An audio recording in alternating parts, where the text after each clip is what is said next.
আজকে ভোর ৫টার সময় ঘুম ভেঙে গেল। অ্যালার্ম দিয়ে রেখেছিলাম ৫:৩০টার সময়। যাই হোক, খুবই ভালো হয়েছে। ৫টার সময় ঘুম ভেঙে গেলে আর তো ফিরে গিয়ে শুয়ে যাওয়া যায় না। তো ভাবলাম থাক, উঠে পড়েছি, ভালো কথা।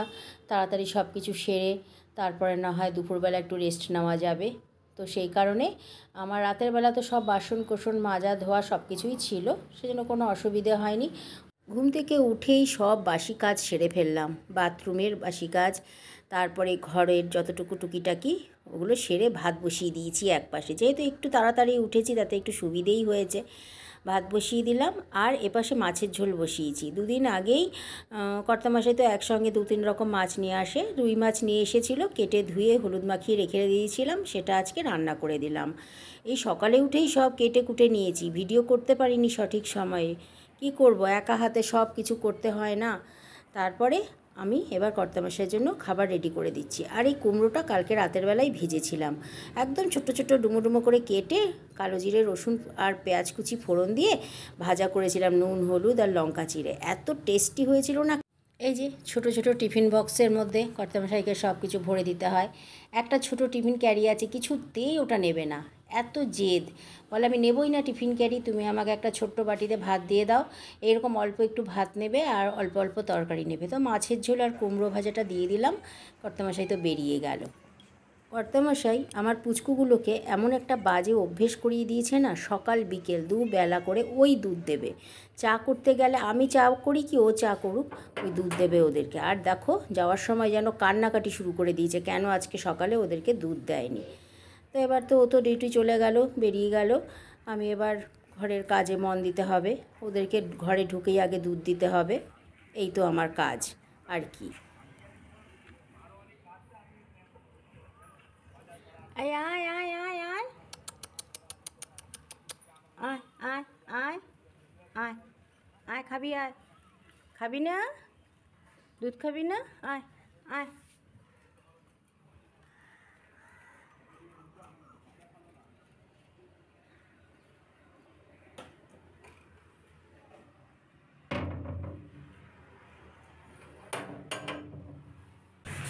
কি হয়েছে? কি ছুন্তু? কি তোমরা তুতু খাবে? হ্যাঁ, এই তো দুজনের বন্ধুত্ব হয়ে গেছে। হ্যাঁ মা, তুমি খাবে? আচ্ছা আচ্ছা, কোথায় দেবো? এখানে দেবো? ওই প্লেটের মধ্যে দেবো? আচ্ছা ঠিক আছে, ঠিক আছে।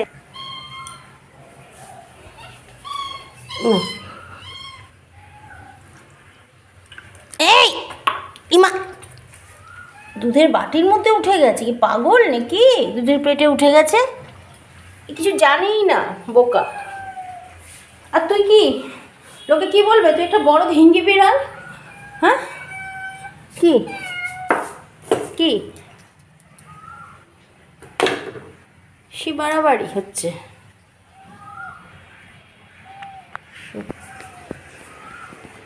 হয়েছে শান্তি? এখানে রুটি পড়ে রয়েছে, ঘর দুয়ার নোংরা হয়ে রয়েছে তোদের জন্য। হ্যাঁ,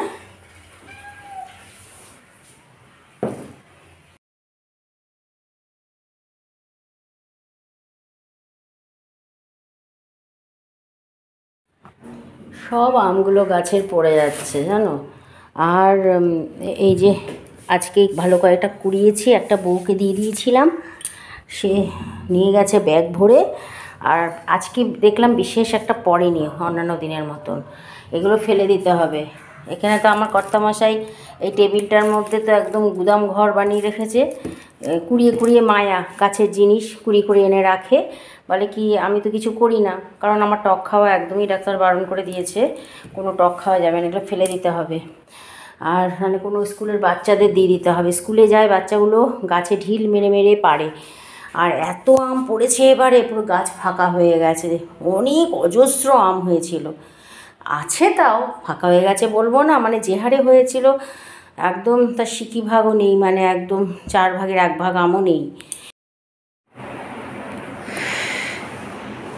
এখন এগুলো বৌদিকে দিয়ে আসি, পাশের বাড়ি, ওই পাশে কাকিমার বাড়িতে যে ভাড়া থাকে বৌদি, তাকে দিয়ে আসবো। ওদিকে আমি দিইনি, সবাইকে মোটামুটি ডেকে ডেকে দিয়ে দিয়েছি। কি ফেলে দেবো, বাইরে যেগুলো পড়ছে সেগুলো তো নিচ্ছেই লোকে। আর এবার বৌদিকে আমি দিতে পারিনি, শরীর খারাপ খারাপ করে করে না। আর আমও কুড়াই না, যেহেতু নিজের টক খাওয়া বারণ, নাহলে আমাদের গাছের আম খেতে খুব ভালো। এখন যাই, এটা দিয়ে আসি, দিয়ে এসে তারপরে ঘরের কাজবাজগুলো সারি, অনেক বেলা হয়ে যাচ্ছে। এই এতক্ষণ ধরে এডিট করছিলাম, যার জন্য অনেক দেরি হয়ে গেল। যাক, ঠিক আছে, দিয়ে আসবো। কতগুলো রঙের কৌটো ছিল ঘরে, আর কতগুলো টবও রয়েছে, সেগুলোকে সেই মোমবাতি জ্বালিয়ে ফুটো করছি বসে বসে। আর এই যে সিলিন্ডার দিয়ে গেল এখন, আর কি করব, এই জন্য উঠতে হয়েছিল একটু, এসে আবার বসলাম। মেয়ে কতগুলো পর্তুলিকা গাছ দিয়ে গেছে, ওগুলো এখন এর মধ্যে পুঁতবো। তো যাই হোক, এখন আর এগুলো ফুটো করে নিই, তারপরে এগুলোতে মাটি ভরবো, তারপরে আগামীকাল গাছগুলো লাগাবো।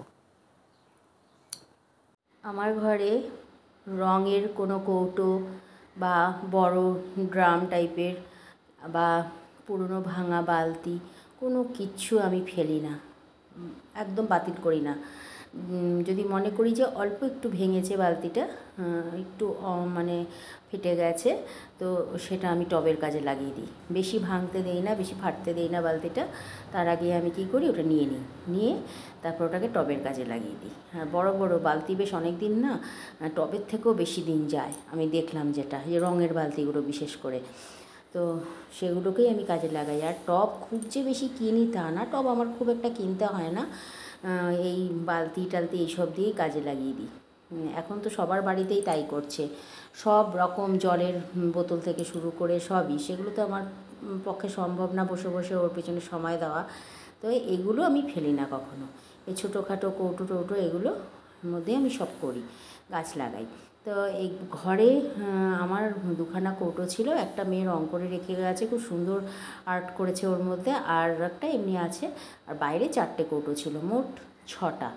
তো কাজের ছেলেটা আমাকে সেদিনকে, আমার বাড়িতে 2টো ছেলে যে কাজ করেছে, আমার কাছে 2টো চেয়েছে। তা আমি বললাম, দেখো কী কারণে চাইছো, বলছে মগ মগ ব্যবহার করব, মগ ইয়েতে। আমি বলছি যে না, মগ হিসেবে ব্যবহার করলে তোমাকে মগ আমি কিনে দেবো, দরকার হয়, হ্যাঁ তুমি এসো, তোমাকে মগ দিয়ে দেবো, কিন্তু এইটা নিও না।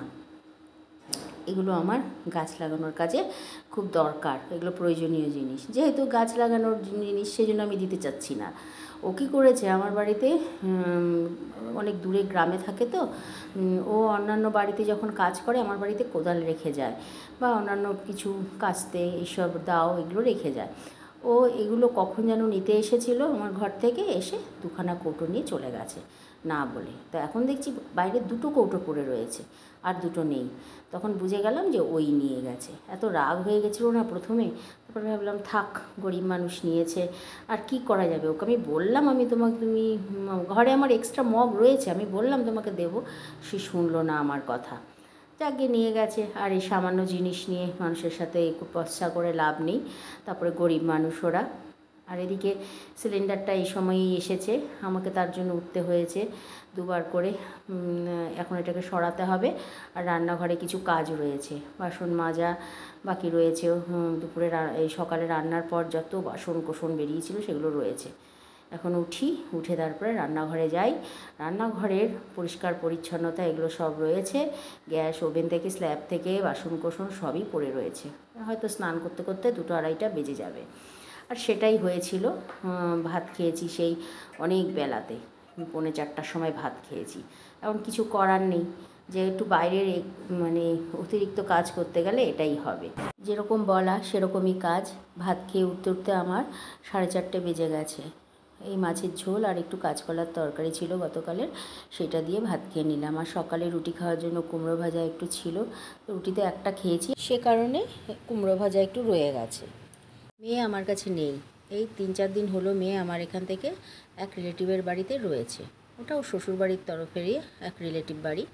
তো আজকে এসেছে আমার কাছে সন্ধ্যাবেলা, ওর বাবা হাতে করে মোমো নিয়ে এসেছে। ওর বাবা কিন্তু মোমো খায় না, মোমো নিয়ে এসেছে শুধু আমার জন্য আর মেয়ের জন্য। যেহেতু আমার শরীর ভালো না, সেজন্য আমি মোমোটা খেলাম না, কারণ আমি খাবোই না, আর অত মোমো আমার প্রিয় খাবার নয়। কিন্তু ওর বাবার তো একদমই অপ্রিয় খাবার, কিন্তু মেয়ের সাথে বসে দেখো কি সুন্দরভাবে ভক্তি ভরে মোমো খাচ্ছে। আমি এখন একটু রান্নাঘরের দরজার কাছে দাঁড়িয়ে রয়েছি। মোটামুটি অনেকটাই রাত, এই 9টার মতো হবে এখন। তো দেখো আমি রান্নাঘরের কাছে দাঁড়ানো আর এই ভিডিও করছি একটু। ওই যে দেখা যাচ্ছে না ল্যাম্পপোস্টের নিচে যে দোকানটা, ওখানে এই রুটি তড়কা চানা এসব বিক্রি হয়। আর ওই যে আরেকটা আলো দেখা যাচ্ছে দোকান, ওটাতে বিরিয়ানি। আমার ঘরের কাছে মুখের সামনেই সব কিছু পাওয়া যায়, কিন্তু আমি কোনো দিনও আজ পর্যন্ত খাইনি। তো যাই হোক, ভিডিওটা এখানেই শেষ করলাম। আবার তোমাদের সাথে দেখা হবে একটা নতুন ব্লগে, নতুন সকালে। ততক্ষণ কিন্তু সবাই ভালো থেকো, সুস্থ থেকো, আর সর্বদা সবসময় কিন্তু আমার পাশে থেকো, আমার একটু ভালোবাসা দিও। সব সময় তোমাদের সাথে এই রান্নাঘরে দাঁড়িয়ে দিনের বেলায় ভিডিও করা হয়, রাতে তো করি না, তাই আজকে এই রাতের ভিডিও দিয়েই তোমাদের সাথে ব্লগটা শেষ করলাম। শুভরাত্রি।